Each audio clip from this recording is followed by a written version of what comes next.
Hi, I'm Nimish Dharmadhikari. I'm a transportation modeling coordinator for INCOG, and I'm going to talk about my experience with StreetLight Insight for my INCOG projects. So, INCOG is a voluntary association of local and tribal governments in Tulsa metropolitan area in northeast Oklahoma.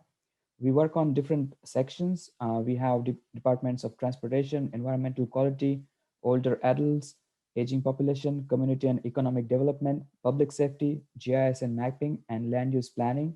I work in the transportation department, and we work as a MPO for Tulsa metropolitan area. So this is a basic map of INCOG region. We work in the Tulsa, Osage, Creek, Wagner, and Rogers counties. And we also have three tribal members on our government board: Osage Tribe, Cherokee Nation, and Muskogee Creek Nation. So these were some specific benefits we got it from using StreetLight data. We saved really time and money. We had some budget concerns with us and with our member governments, and StreetLight helped us with that. StreetLight provided us with trip purpose data, which was really important for us, and it provided us with the timely data. So first one, we started using StreetLight data to replace our missing traffic counts. We own and maintain our publicly available digital map that provided AADT counts, and this is a screenshot of that online count map. We started it when we started it. It was a paper map. Then we moved it to a online map, and now it's a digital online map, and it's interactive. Due to high costs, many jurisdictions stopped collecting traffic counts. So we didn't used to publish this map. Had some problems. So StreetLight helped us to import our 2,500 plus zones into StreetLight Insights, and we marked them as bidirectional to measure the AADT. This is a screenshot of our StreetLight Insight, which shows us all 2,500 plus zones with the traffic counts and AADT on that. And we also validated our StreetLight AADT counts with our existing traffic count data. And only 2% of our zones had an error greater than 75%. With the help of this powerful validation, we could publish right now on our map.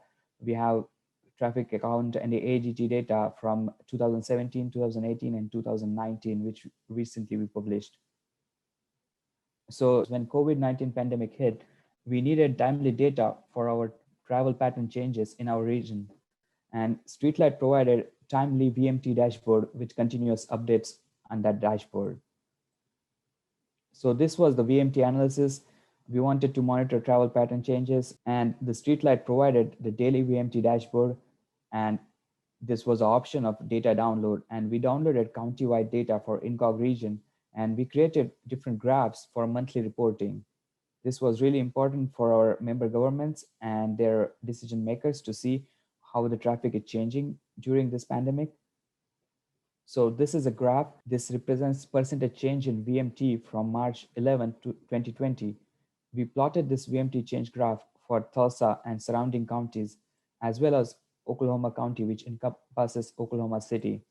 So this helped us to see how the traffic and volume is and VMT is changed during this time and when it's getting back. So near the May, when the safer at home order in the Oklahoma was expired, so the VMT is getting back into its original position.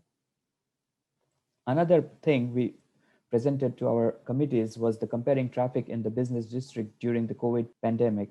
INCOG wanted to compare traffic volumes changes in the business districts in Tulsa for measuring economic impact of pandemic. And StreetLight provided us monthly zone analysis data with the volume, which helped us compare month by month traffic in each district, and we could track the economic impact. This is one of the graphs we presented to our committees. This is a comparison graph between two business districts in Tulsa, a Brookside district and Tulsa Arts district. We can see the volume had returned at Brookside district in July, but the Arts district is connected to downtown, the volume is still lagging because there are still many people are working from home. So the traffic volume in the downtown area is still lagging than the other previous year's volume. This is another VMT graph we presented to our committees, which also has lines showing average VMT for 2 months period. It also shows that average VMT increased in summer months of June and July, but it went down again in August and September as some of the cases started increasing in the area. So one of the other things we helped with our member governments is helping them with the top routes to their basic areas where they're looking to do another project, some projects. So City of Jenks was working on a plan to see if they can increase residential density in downtown area. So they wanted to know if what are the top routes people take to come to downtown and visit downtown area. So they wanted to see if there is this residential density will create any congestion in those corridors. So we used StreetLight Data to create this Jenks top routes analysis, and we presented it to their planners to see that which are the top routes coming from like the Highway 75 and other routes coming from Tulsa to Jenks or some other surrounding areas to City of Jenks.